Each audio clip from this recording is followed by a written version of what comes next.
আমি বসে থাকতে একদম পছন্দ করি না, তাই যেদিন আমি ফ্রি থাকি সেদিন ভাবি যে কী একটা করা যায়, কিছু একটা কাজ করা যায়। সেরকমই এই দিনটায় আমার সকাল 10টার সময় মনে হয়েছে যে আজকে বসে আছি, কিছু একটা কাজ করা যাক। তো যেই বলা সেই কাজ, আমি সাথে সাথে বিশ্বজিৎদাকে ফোন করেছি যে কিছু একটা শ্যুট অ্যারেঞ্জ করতে হবে, নইলে বাড়িতে বসে বোর হচ্ছি। তো দাদা বলল আমি তো আছি কাজে। আমি বললাম কাজটা পোস্টপোন করো, কিছুভাবে ম্যানেজ করো। তো বললো ঠিক আছে। ম্যানেজ করে আমরা একটা শ্যুট অ্যারেঞ্জ করলাম। তো এই ছিল আমার আজকের মডেল। ও আমাদের এখানকারই একটা মেয়ে, ও প্রফেশনাল মডেল না। তো ওকে ডেকে নিয়ে আমরা শ্যুটটা করার প্ল্যান করলাম। আর কিভাবে সেই শ্যুটটা অ্যারেঞ্জ হলো তোমরা শুধু দেখো। একটা ইউনিক কিছু করতে গেলে অনেকটাই পরিশ্রম করতে হয়, যে পরিশ্রমটা আমরা সবাই মিলে করেছিলাম। এই শ্যুটটা করতে মিনিমাম 7-8 জন আমরা একসাথে কাজ করেছি। শুধু যে ইন্দ্রদা বা বিশ্বজিৎদা কাজ করেছে তা নয়, আরও দাদার টিমের আরও 2 জন, তারপর আমার হাজব্যান্ড, আমরা, তারপর দীপা তো আছেই। আমরা সবাই মিলে এই শ্যুটটার পিছনে প্রচুর খেটেছি। তো তোমরা দেখো যে আমরা কিভাবে শ্যুটটা করছি। আর আমার মডেল ছিল ডাস্কি স্কিন টোনের। ও মেকআপ করে খুব খুশি হয়েছিল, কারণ ও এরকম অন্য কারোর কাছে মেকআপ করেনি কোনো দিন।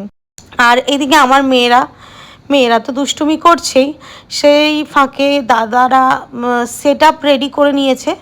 এটা একটা জলের মধ্যে শ্যুট ছিল, তো আমরা পুরো ডেকোরেশনটা কমপ্লিট করে নিয়েছিলাম। আর এইখানে আমি ফুল দিয়ে একটু ঢং করছিলাম, বাট অ্যাকচুয়ালি ডেকোরেশন সব দাদারাই করেছিল। তার মাঝখানে আমরা একটু চা ব্রেক নিয়ে নিলাম। তো এই চা ব্রেকের ভিডিওটাতে দেখো যে কতজন মানুষ আমরা একটা শ্যুটের পিছনে খাটছি। এতজন মানুষ মিলে একটা শ্যুট করলাম।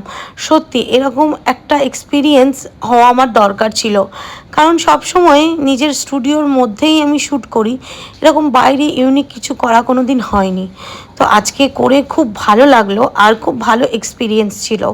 স্মৃতিও খুব কষ্ট করেছে, কারণ এই যে শ্যুটটা হয়েছে, এই শ্যুটটা রাতে হয়েছে আর জলের মধ্যে হয়েছে, আর জল ছিল ঠান্ডা। তার উপর আমরা ইউজ করেছি ড্রাই আইস। এই ড্রাই আইস ইউজ করার জন্য জলটা আরও ঠান্ডা হয়ে গেছিলো। আর শ্যুটটা খুব ভালোই হয়েছিল, মানে আমরা যতটা এক্সপেক্ট করেছিলাম ততটাই ভালো হয়েছে। সব কিছু মিলিয়ে একটা খুব দারুণ এক্সপিরিয়েন্স হলো।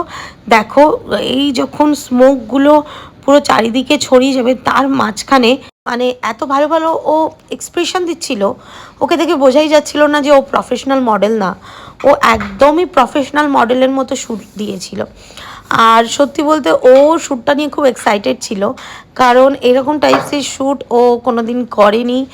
আর এই যে শ্যুটটা হচ্ছিল, এই সময়টাতে ওর নিঃশ্বাস নিতে প্রবলেম হচ্ছিল। স্টিল ও শুধু যাতে শ্যুটটা ভালো হয় সেটার জন্য ও পোজ দিয়ে গেছে আর শ্যুটটা কমপ্লিট করেছে। সত্যি বলতে এইরকম এক্সপিরিয়েন্সটা হওয়া আমার খুব দরকার ছিল, যেটা আগেই বললাম।